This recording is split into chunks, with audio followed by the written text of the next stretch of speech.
ಎಲ್ಲರಿಗೂ ನಮಸ್ಕಾರ. Welcome back to Sunita Shetty YouTube channel. ನಾನಿವತ್ತು ಕಜ್ಜಾಯವನ್ನು ಹೇಗೆ ಮಾಡೋದಂತ ತೋರಿಸ್ಕೊಡ್ತಾ ಇದ್ದೀನಿ. ವರಮಹಾಲಕ್ಷ್ಮಿ ಹಬ್ಬ ಹತ್ತಿರದಲ್ಲೇ ಇದೆ. ಹಬ್ಬಗಳ ಸಾಲು ಸಾಲು ಇನ್ನೇನು ಬರಲಿಕ್ಕಿದೆ. ಶ್ರಾವಣ ಶುರುವಾದರೆ ಆಯಿತು ಅಂದರೆ ಹಬ್ಬಗಳು ಸ್ಟಾರ್ಟ್ ಆಗ್ತದೆ. ಹಾಗಾಗಿ ನಾನು ಇವತ್ತು ಕಜ್ಜಾಯವನ್ನು ಮಾಡಿ ತೋರಿಸ್ತಾ ಇದ್ದೀನಿ.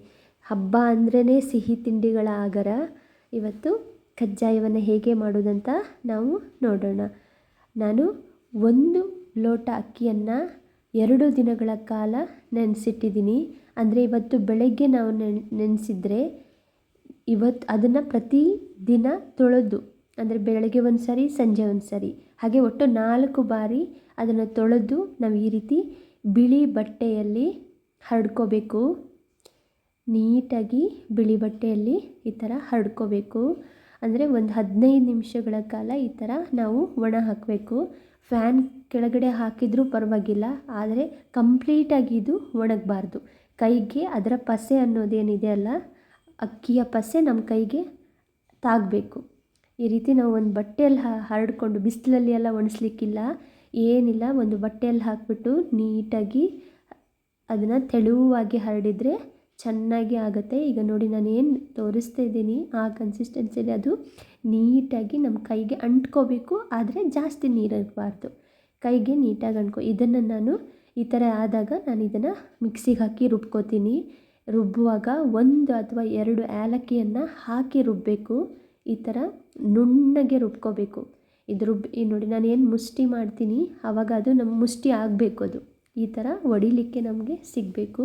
ಈ ಥರ ಮಾಡಿ ಇದನ್ನು ನಾನು ಚೆನ್ನಾಗಿ ಮುಚ್ಚಿಟ್ಟಿದ್ದೀನಿ. ಒಂದು ಕಡೆ ಮುಚ್ಚಿಡಬೇಕು, ಅದು ಆರಬಾರ್ದು, ಪಸೆ ಅನ್ನೋದು ಆರಬಾರ್ದು. ಇನ್ನೊಂದು ಕಡೆ ನಾನು 1 ಲೋಟ ಅಕ್ಕಿಗೆ 1 ಲೋಟ ಬೆಲ್ಲವನ್ನು ತೊಗೊಂಡಿದ್ದೀನಿ. 1 ಲೋಟ ಬೆಲ್ಲವನ್ನು ಈ ರೀತಿ ಸ್ವಲ್ಪನೇ ನೀರು ಹಾಕಿಬಿಟ್ಟು ಕರಗಿಸ್ಕೋಬೇಕು.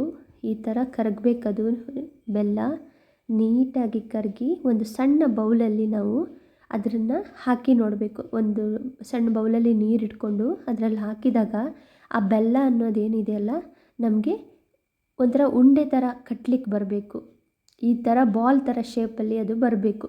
ಬಾಲ್ ಆಯಿತು ಅಂದರೆ ನಾವು ಮಾಡ್ತಿರುವಂತಹ ಏನು ಇದಿದೆಯಲ್ಲ, ಇದು ಚೆನ್ನಾಗಿ ಬರ್ತದೆ ಅಂತ, ಪಾಕ ಚೆನ್ನಾಗಿ ಬಂದಿದೆ ಅಂತ. ಇದಕ್ಕೆ ನಾನು ಹುರಿದಿಟ್ಕೊಂಡಂತಹ ಎಳ್ಳನ್ನು ಹಾಕ್ತಾಯಿದ್ದೀನಿ.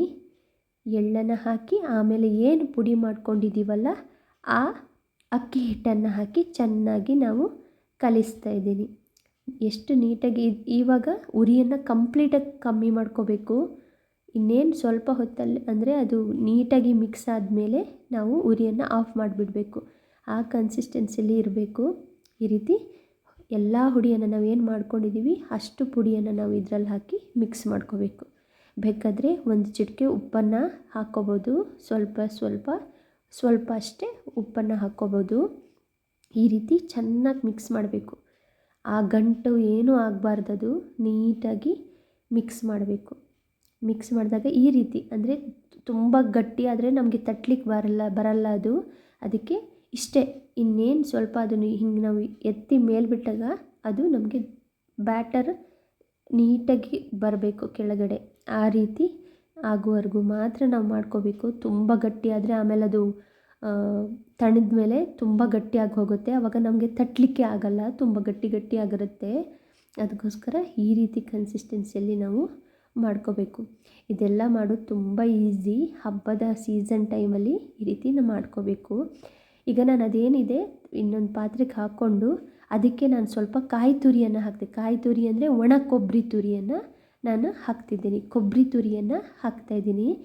ಕೊಬ್ಬರಿ ತುರಿ ಅದಕ್ಕೆ ಒಲೆ ಮೇಲೆ ಕುದೀತಿರುವಾಗಲೂ ಕೂಡ ಹಾಕ್ಬೋದು. ಇಲ್ಲ ಅಂದರೆ ಈ ಥರ ನಾವು ಇನ್ನೊಂದು ಪಾತ್ರೆಗೆ ಹಾಕಿದಾಗ ಅದಕ್ಕೆ ನಾವು ಹಾಕಿ ನೀಟಾಗಿ ಮಿಕ್ಸ್ ಮಾಡಬೇಕು. ಈ ಥರ ಮಿಕ್ಸ್ ಮಾಡಿ ನಾವು 1 ದಿನ ಅಲ್ಲೇ ಇಡಬೇಕು. ಅದು ಏನಂದರೆ ಈಗ ಮಾಡಿದ ತಕ್ಷಣ ನಾವು ಕಜ್ಜಾಯ ತಟ್ಟಲಿಕ್ಕಾಗಲ್ಲ. ಅದು ನೀಟಾಗಿ ಆರಿ 1 ದಿನ ಆದಮೇಲೆ, ಅಂದರೆ ಇವತ್ತು ನಾವೇನಾದರೂ ಸಂಜೆ ನಾವು ಮಾಡಿಟ್ವಿ ಅಂದರೆ ನಾಳೆ ಬೆಳಗ್ಗೆ ಅದು ಮಾಡಲಿಕ್ಕೆ ಬರ್ತದೆ. ಅಟ್ಲೀಸ್ಟ್ 8 ಗಂಟೆಗಳ ಕಾಲ ಆದರೂ ಅದು ನೀಟಾಗಿ ನೆನಿಬೇಕು. ನೋಡಿ ನಾನು ಈ ಥರ 8 ಗಂಟೆ ಆದಮೇಲೆ, ಅಂದರೆ ನಾನು ಸಂಜೆ ಮಾಡಿರೋದು ಈಗ ಬೆಳಗ್ಗೆ ಮಾಡುವಾಗ ಈ ರೀತಿ ಗಟ್ಟಿಯಾಗಿದೆ. ಅದು ನಾನು ಯಾವ ರೀತಿ ತೆಳುವಾಗಿ ತೋರಿಸಿದ್ದೆ ಅಲ್ಲ ನೋಡಿ, ಈ ಥರ ನೆಕ್ಸ್ಟ್ ಡೇಗೆ ಇದು ಈ ಥರ ಗಟ್ಟಿಯಾಗಿದೆ. ಒಂದು ಲಿಡ್ಡನ್ನು ಕ್ಲೋಸ್ ಮಾಡಿ ಮುಚ್ಚಿಟ್ರೆ ಈ ರೀತಿ ಆಗ್ತದೆ.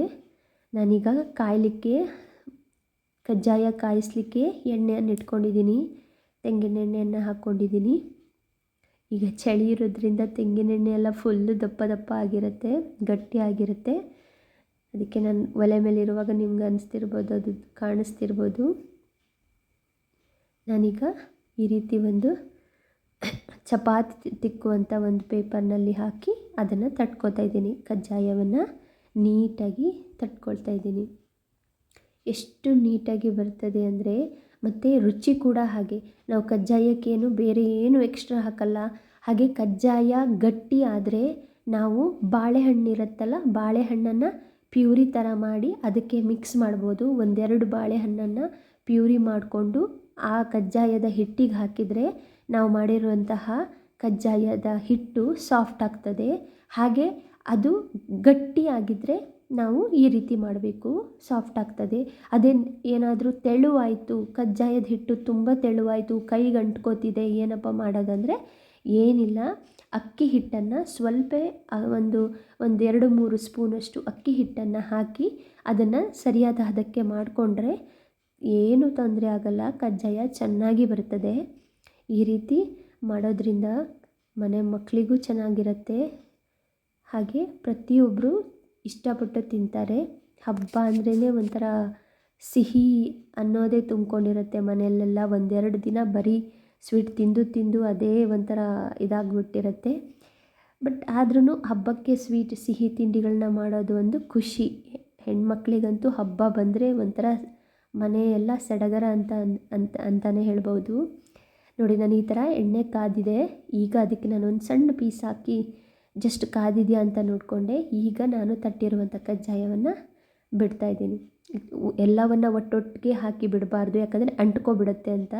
ನಾನು ಒಂದು ಸ್ವಲ್ಪ ಕಾದ ಮೇಲೆ ಅದು ಸ್ವಲ್ಪ ಉಬ್ಬಿತು ಅಂದಾಗ ನಾನು ಇನ್ನೊಂದು ಕಜ್ಜಾಯವನ್ನು ಹಾಕ್ತಾಯಿದ್ದೀನಿ. ಈ ರೀತಿ ಫ್ಲೇಮನ್ನು ಮೀಡಿಯಮಲ್ಲಿ ಇಟ್ಕೋಬೇಕು. ತುಂಬ ಹೈ ಫ್ಲೇಮಲ್ಲೂ ಇಟ್ಕೋಬಾರ್ದು, ಲೋ ಫ್ಲೇಮಲ್ಲೂ ಇಟ್ಕೋಬಾರ್ದು.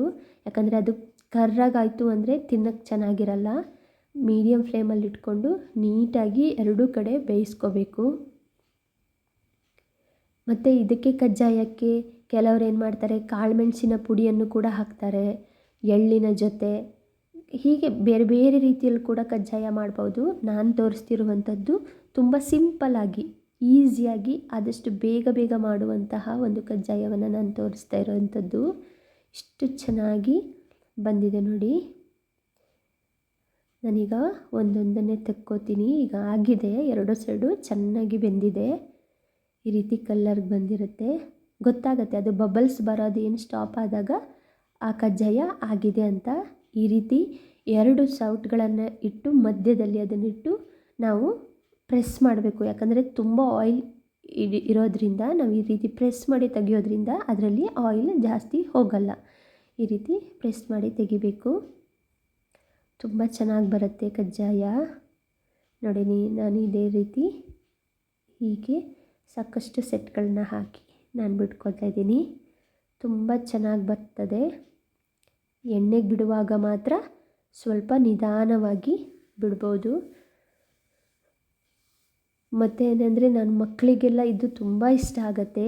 ಸ್ವೀಟ್ ಅತಿ ಸ್ವೀಟು ಅಲ್ಲ, ಮಕ್ಕಳಿಗೆ ಹೆಲ್ದಿ ಕೂಡ. ನಾವು ಮನೆಯಲ್ಲೇ ಮಾಡಿರೋದ್ರಿಂದ ಮಕ್ಕಳಿಗೆ ತುಂಬ ಇಷ್ಟ ಆಗುತ್ತೆ, ಚೆನ್ನಾಗಿ ತಿಂತಾರೆ ಕೂಡ. ಹಾಗೆ ಬೇರೆ ನಮ್ಮ ಕಡೆ ಸೀಮಂತ ಅಂದರೆ, ನಮ್ಮ ಕಡೆ ಬೈಕಿ ಮದುವೆ ಅಂತೀವಿ, ಬಟ್ ಎಲ್ಲ ಕಡೆ ಸೀಮಂತ ಅಂತಾರೆ. ಸೀಮಂತಕ್ಕೆ ನಮ್ಮೂರ ಕಡೆ ಇದನ್ನು ಆವಾಗೆಲ್ಲ ನಮ್ಮ ಅಜ್ಜಿ ಕಾಲದಲ್ಲೆಲ್ಲ ತುಂಬ ಮಾಡೋರಂತೆ. ಬಟ್ ಇವಾಗೆಲ್ಲ ರೆಡಿಮೇಡ್ ಸಿಗೋದ್ರಿಂದ ಅಷ್ಟಾಗಿ ಯಾರೂ ಮಾಡಲ್ಲ. ಬಟ್ ಹಬ್ಬ ಬಂತು ಅಂದರೆ ಸ್ವಲ್ಪನಾದರೂ ಸಿಹಿ ತಿಂಡಿಗಳನ್ನು ಮನೆಯಲ್ಲೇ ಮಾಡ್ತೀವಿ. ನೋಡಿ, ಈ ರೀತಿ ಬಂದಿದೆ ನಾನು ಮಾಡಿರುವಂಥ ಕಜ್ಜಾಯ. ಎಷ್ಟು ಚೆನ್ನಾಗಿ ಬಂದಿದೆ ಅಂದರೆ ಅಷ್ಟು ಸಾಫ್ಟಾಗಿ ಗರಿಗರಿಯಾಗಿ, ಒಳಗಡೆಯಿಂದ ಸಿಕ್ಕಾಪಟ್ಟೆ ಸಾಫ್ಟಾಗಿದೆ, ಹಾಗೆ ಹೊರಗಡೆಯಿಂದ ಸ್ವಲ್ಪ ಗರಿ ಗರಿ ಇದೆ.